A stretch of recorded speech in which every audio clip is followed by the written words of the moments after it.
250.52 requires a minimum of 2 grounding electrodes for a grounding electrode system. However, it does not specify which type of electrode must be used. Therefore, one can choose any combination of the permitted electrodes to meet the minimum requirement. Permitted electrodes are firstly, metal underground water pipe, secondly, metal frame of the building or structure, thirdly, concrete encased electrode, fourthly, round ring, fifthly, rod and pipe electrodes, sixthly, plate electrodes, and seventhly, other local metal underground systems. Having metal underground water pipe, metal frame of the building or structure, and a concrete encased electrode available are sufficient to meet the minimum requirement. Ground ring, rod and pipe electrodes, and plate electrodes are also permitted electrodes, but they are not required if there are already 2 acceptable electrodes. Therefore, all of the electrodes mentioned in NEC 250.52 are not needed. Typically, electrical contractors will install rod electrodes as part of the grounding system. This is a common and effective method for providing a low resistance path to ground. However, it is important to note that rod electrodes are not required by NEC 250.52 if 2 other electrodes exist. Grounding electrode systems are crucial for electrical safety. They provide a low impedance path for fault current to return to the source, allowing overcurrent protective devices like circuit breakers or fuses to operate and clear the fault.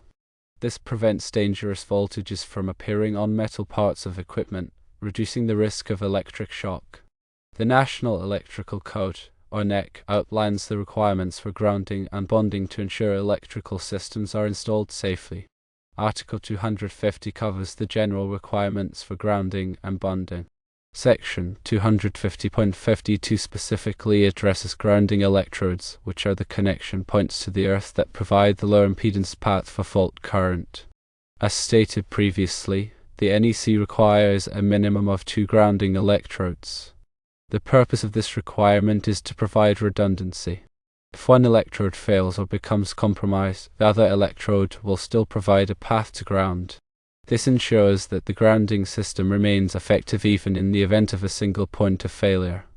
Metal underground water pipes, if electrically continuous, can be used as grounding electrodes. However, they must be supplemented by an additional electrode. This is because water pipes can be subject to corrosion or disconnection, which could compromise their effectiveness as grounding electrodes. The metal frame of a building or structure can also be used as a grounding electrode if it is effectively grounded. This typically involves connecting the building steel to a grounding electrode system. Concrete encased electrodes, also known as UFA grounds, are made by encasing a length of bare copper conductor in concrete that is in direct contact with the earth. These electrodes are very effective because the concrete provides a large surface area for contact with the earth. Ground rings are made by burying a bare copper conductor in a circle around a building or structure. These electrodes are also very effective because they provide a large surface area for contact with the earth. Rod and pipe electrodes are the most common type of grounding electrode. They are made by driving a metal rod or pipe into the earth. The effectiveness of a rod or pipe electrode depends on the soil conditions. In general, the lower the soil resistivity, the more effective the electrode. Plate electrodes are made by burying a metal plate in the earth. These electrodes are less common than rod or pipe electrodes because they are more difficult to install. Other local metal underground systems, such as gas piping or underground storage tanks, can be used as grounding electrodes if they meet certain requirements. However, it is important to ensure that these systems are electrically continuous and that they are not subject to corrosion. When selecting grounding electrodes, there are several factors to consider. These factors include the soil conditions, the size of the building or structure, and the available space. It is also important to consider the cost of the electrodes and the ease of installation. The NEC provides specific requirements for the size and installation of grounding electrodes. These requirements are designed to ensure that the electrodes are effective and that they are installed safely. For example, rod and pipe electrodes must be at least 8 feet long and must be driven into the earth to a depth of at least 8 feet. Plate electrodes must have a surface area of at least 2 square feet and must be buried at least 30 inches below the surface of the earth. The NEC also provides requirements for the grounding electrode conductor, which is the conductor that connects the grounding electrode to the electrical system. The size of the grounding electrode conductor depends on the size of the service entrance conductors. It is important to select a grounding electrode conductor that is large enough to carry the maximum fault current that could occur on the electrical system. The grounding electrode conductor must be connected to the grounding electrode in a manner that ensures a permanent and reliable connection. This can be done by using a listed connector or by welding the conductor to the electrode. Grounding electrode systems must be inspected and tested on a regular basis to ensure that they are effective. The NEC requires that grounding electrode systems be tested at the time of installation and whenever there are changes to the electrical system. The testing should be performed by a qualified electrical contractor using appropriate test equipment. The test results should be documented and kept on file. In addition to the NEC requirements, there may be local codes or regulations that apply to grounding electrode systems. It is important to check with the local authorities to determine if there are any additional requirements. Proper grounding is essential for electrical safety. By following the NEC requirements and by selecting and installing grounding electrodes correctly, one can ensure that electrical systems are safe and reliable. The information provided in this narration is intended for general guidance only and should not be considered a substitute for professional electrical advice. Always consult with a qualified electrical contractor before making any changes to electrical systems. The grounding electrode system is more than just a connection to the earth. It's an integral part of the overall electrical safety system designed to protect people and equipment from electrical hazards.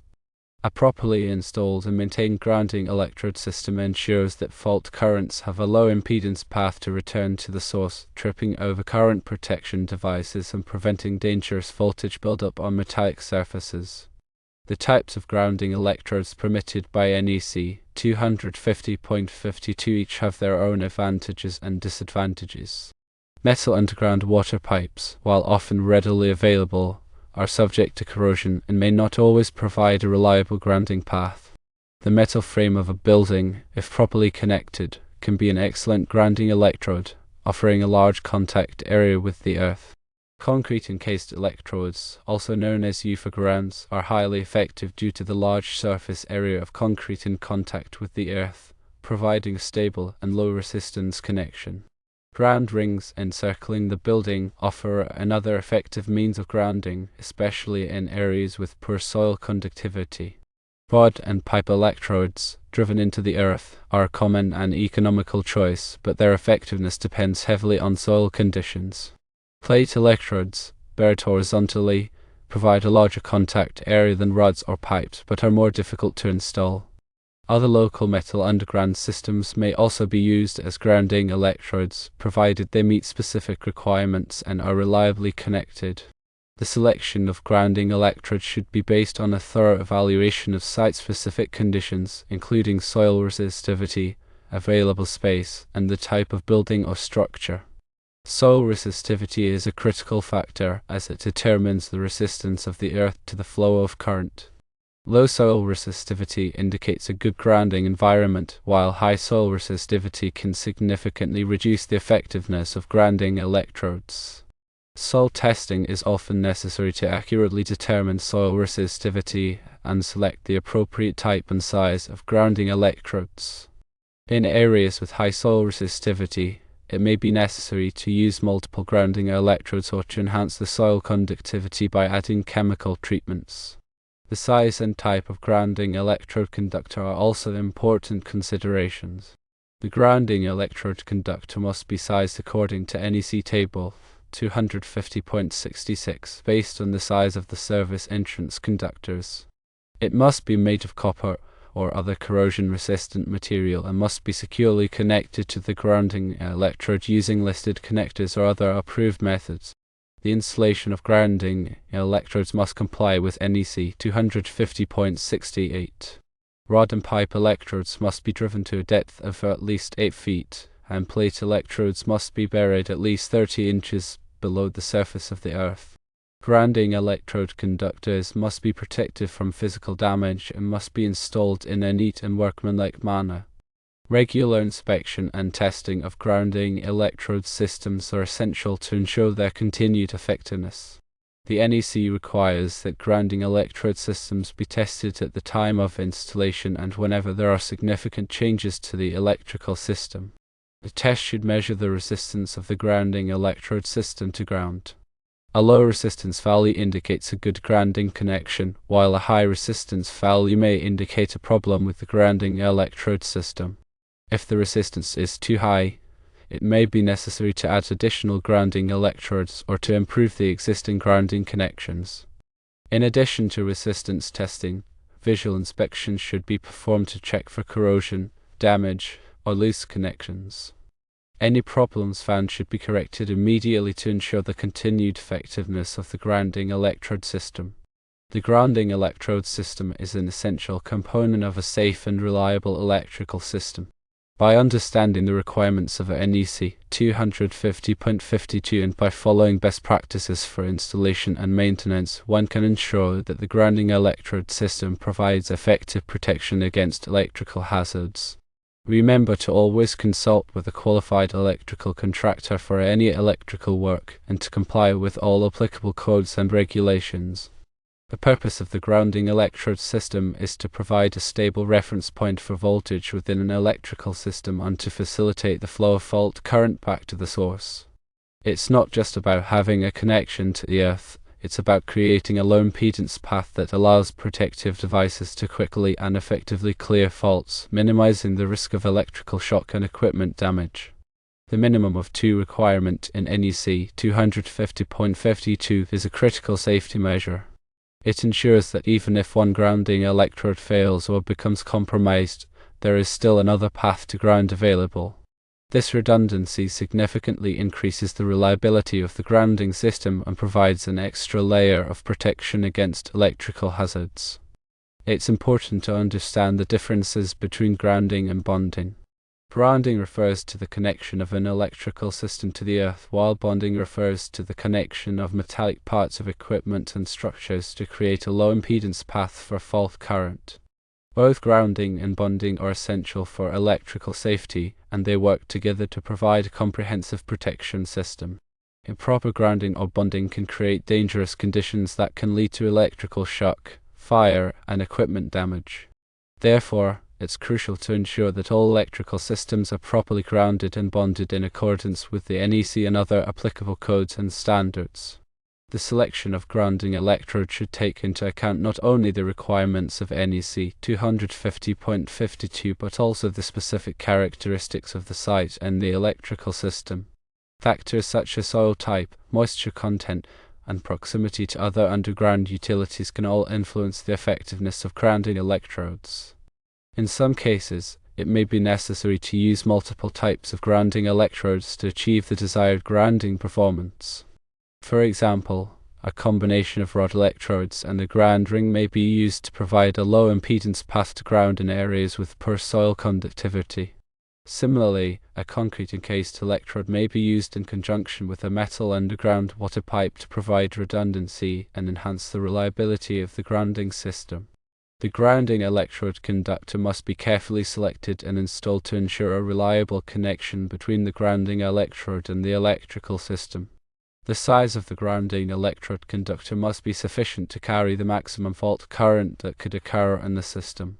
The conductor must be protected from physical damage and corrosion, and it must be securely connected to both the grounding electrode and the electrical system using listed connectors or other approved methods.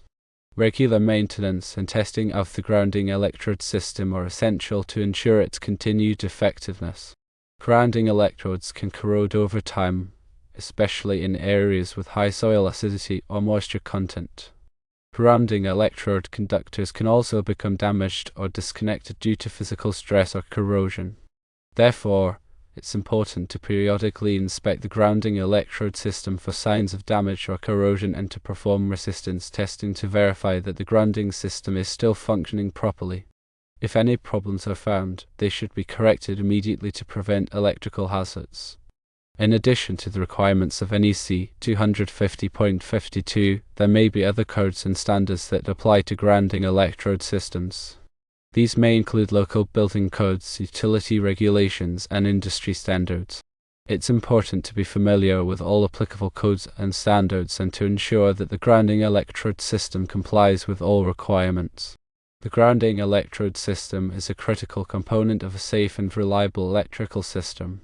By understanding the principles of grounding, following the requirements of the NEC, and implementing best practices for installation and maintenance, one can ensure that the grounding electrode system provides effective protection against electrical hazards. Always consult with a qualified electrical contractor for any electrical work and to comply with all applicable codes and regulations. The principles behind grounding electrode systems involve the science of electricity and the behavior of current.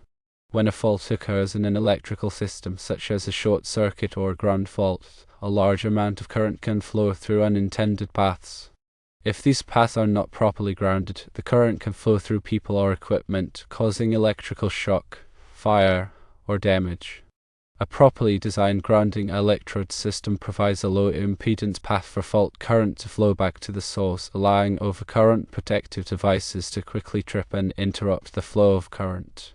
This minimizes the duration of the fault and reduces the risk of electrical hazards. The earth itself is not a perfect conductor of electricity. The resistance of the earth to the flow of current depends on several factors, including soil type, moisture content, and temperature. In general, the lower the soil resistivity, the better the grounding performance. However, even in areas with low soil resistivity, it's important to have a well-designed grounding electrode system to ensure that the fault current has a clear and unobstructed path to ground. The effectiveness of a grounding electrode system can be affected by several factors, including the type of grounding electrodes used, the size and material of the grounding electrode conductor, the quality of the connections, and the soil conditions. It's important to consider all of these factors when designing and installing a grounding electrode system to ensure that it provides adequate protection against electrical hazards. The use of multiple grounding electrodes, as required by NEC 250.52, helps to improve the reliability of the grounding system and to reduce the overall impedance to ground. By connecting multiple grounding electrodes together, the fault current can be distributed over a larger area, reducing the current density and minimizing the risk of voltage rise on nearby metallic objects. The inspection and testing of grounding electrode systems should include both visual inspections and electrical tests. Visual inspections should be performed to check for signs of damage, corrosion, or loose connections. Electrical tests should be performed to measure the resistance of the grounding electrode system to ground and to verify that the grounding system is functioning properly.